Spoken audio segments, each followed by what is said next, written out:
जय श्री कृष्ण दोस्तों। सुख शांति और खुशियाँ यह घर में तभी वास करती हैं जब लड़ाई झगड़े ना हो।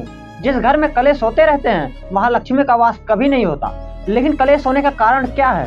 क्या आपने कभी सोचा है? पति पत्नी दोनों एक दूसरे के जीवन साथी होते हैं। जब एक स्त्री और पुरुष का विवाह होता है तो दोनों जन्म जन्म के लिए एक बंधन में बंध जाते हैं। दोनों के बीच का अटूट प्रेम उन्हें जीवन भर एक दूसरे से बांधे रखता है। लेकिन एक समय ऐसा आता है जब दोनों के बीच संघर्ष होने लगता है। दोनों के बीच असामान्य रूप से लड़ाइयाँ होने लगती हैं, जिससे उनका सुंदर सा रिश्ता भी कड़वा हो जाता है। किंतु दोनों के बीच कलेश से दोनों में से ही कोई खुश नहीं रहता। इसी कलेश के कारण धीरे धीरे संबंध टूटने लगते हैं। लेकिन यदि आप गौर करें उन बातों पर जिस पर आप झगड़ रहे हैं, तो आप पाएंगे कि जिन बातों के लिए आप झगड़ रहे हैं उनमें से अधिकतर के तो कोई कारण ही नहीं है।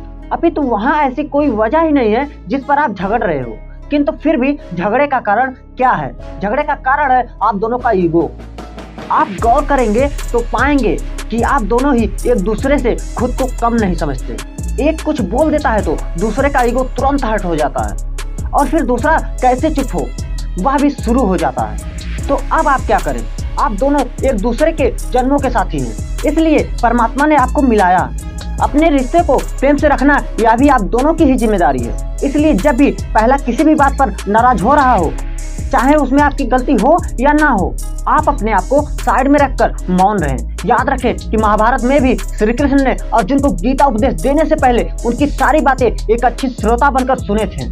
अर्जुन की पूरी बातें सुनने के पश्चात ही श्री कृष्ण ने उनकी सभी समस्याओं को समझकर उन्हें गीता उपदेश दिया था।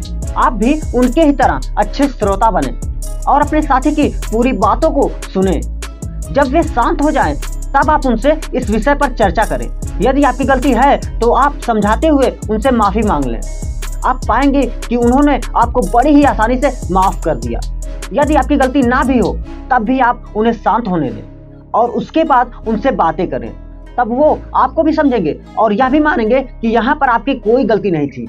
अब आपके मन में एक प्रश्न जरूर उठता होगा कि मैं ही हमेशा क्यों चुप रहूं? यह आप दोनों का रिश्ता है और इसे संभालना भी स्वयं आप दोनों की ही जिम्मेदारी है। आपका साथी भी नहीं चाहेगा कि आप दोनों का संबंध खराब हो। इसलिए जब आप उन्हें यह बात समझाएंगे या वीडियो दिखाएंगे तो वो इस बात को जरूर समझेंगे। क्लेश होने का दूसरा प्रमुख कारण है कि हम दूसरों की बातों में आकर बिना जांच पड़ताल किए अपने साथी से झगड़ने लगते हैं। इसलिए किसी भी बात पर पहले जांच पड़ताल कर लें। यदि आपके साथी की गलती है तब भी आप उन्हें प्रेम से पूछें, उन्हें प्रेम से समझाने का प्रयास करें।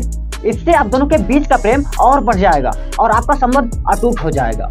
तो धन्यवाद। अब मिलते हैं अपने नेक्स्ट वीडियो में।